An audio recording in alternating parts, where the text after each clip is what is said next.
Welcome friends. Transformer हमारे आधुनिक जीवन में बहुत आवश्यक इलेक्ट्रिकल मशीन है। ट्रांसफार्मर सबस्टेशन या पावर हाउसेज से हमारे घरेलू उपयोग और इंडस्ट्रियल यूज के लिए इलेक्ट्रिसिटी या बिजली पहुंचाने का मुख्य मीडियम है। इस वीडियो में हम जानते हैं एक ट्रांसफार्मर कैसे काम करता है और इसके मेन पार्ट्स क्या क्या हैं। साथ ही ट्रांसफार्मर के स्टार डेल्टा वाइंडिंग कनेक्शंस कैसे होते हैं। बेसिकली ट्रांसफार्मर एक स्टैटिक डिवाइस है। ट्रांसफार्मर इलेक्ट्रिकल एनर्जी को ट्रांसफर करने का काम करता है। ट्रांसफार्मर एक ऐसी डिवाइस है जो ऐसी इलेक्ट्रिकल पावर को इलेक्ट्रोमैग्नेटिक इंडक्शन के द्वारा एक सर्किट से दूसरे सर्किट में ट्रांसफर करती है। पावर को ट्रांसफर करने पर वोल्टेज का फ्रीक्वेंसी चेंज नहीं होता, लेकिन वोल्टेज के लेवल को इंक्रीज या डिक्रीज किया जा सकता है। एक ट्रांसफार्मर फैराडे के इलेक्ट्रोमैग्नेटिक इंडक्शन थ्योरी पर काम करता है। इस प्रोसेस में ट्रांसफार्मर की प्राइमरी कॉइल मैग्नेटिक इंडक्शन की हेल्प से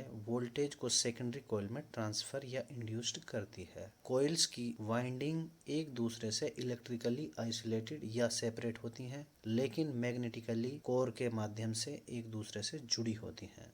ट्रांसफार्मर के तीन मेजर पार्ट होते हैं: primary winding, secondary winding and magnetic core. ये एक दूसरे से कैसे कनेक्ट हैं, पिक्चर को ध्यान से देखें। प्राइमरी वाइंडिंग एक इनपुट कॉइल है जहां पर हम इनकमिंग पावर को कनेक्ट करते हैं। मैग्नेटिक कोर दोनों प्राइमरी और सेकेंडरी वाइंडिंग को लिंक करने के लिए एक क्लोज्ड मैग्नेटिक मीडियम देती है। सेकेंडरी वाइंडिंग यह ट्रांसफार्मर की आउटपुट ट्रांसफॉर्म्ड वोल्टेज को लोड की ओर ट्रांसफर करती है।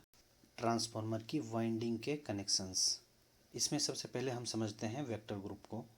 वेक्टर ग्रुप ट्रांसफार्मर के लो वोल्टेज, मीडियम वोल्टेज और हाई वोल्टेज वाइंडिंग्स के फेज एंगल और फेज डिस्प्लेसमेंट को समझने का एक तरीका है।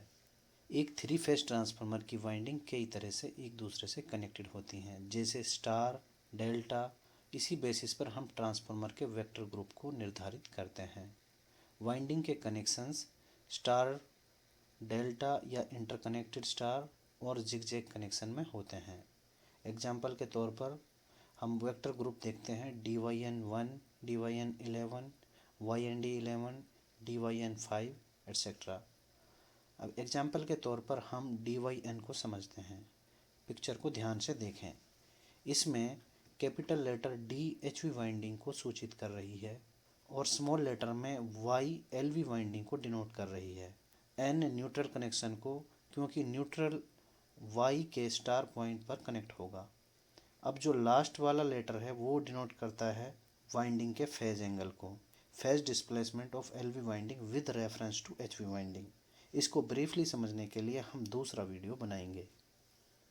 Star connection usually high voltage के लिए ज़्यादा इकोनॉमिकल होता है। स्टार कनेक्टेड वाइंडिंग्स में तीनों कॉइल्स के बॉटम टेल एक सिंगल पॉइंट पर कनेक्ट होते हैं, जिसे वाई पॉइंट या न्यूट्रल पॉइंट भी कहते हैं। यह न्यूट्रल पॉइंट NER या डायरेक्टली अर्थिंग से कनेक्ट किया जा सकता है। डेल्टा कनेक्शंस, यूजुअली यह कनेक्शन लार्ज पावर ट्रांसफार्मर में जहां लो वोल्टेज और हाई करंट होता है वहां पर यूज होते हैं। डेल्टा कनेक्शन में फर्स्ट वाइंडिंग की टॉप टेल सेकंड वाइंडिंग की बॉटम टेल से और सेकंड वाइंडिंग की टॉप टेल थर्ड वाइंडिंग की बॉटम टेल से कनेक्ट होती है। अच्छे से समझने के लिए पिक्चर को ध्यान से देखें।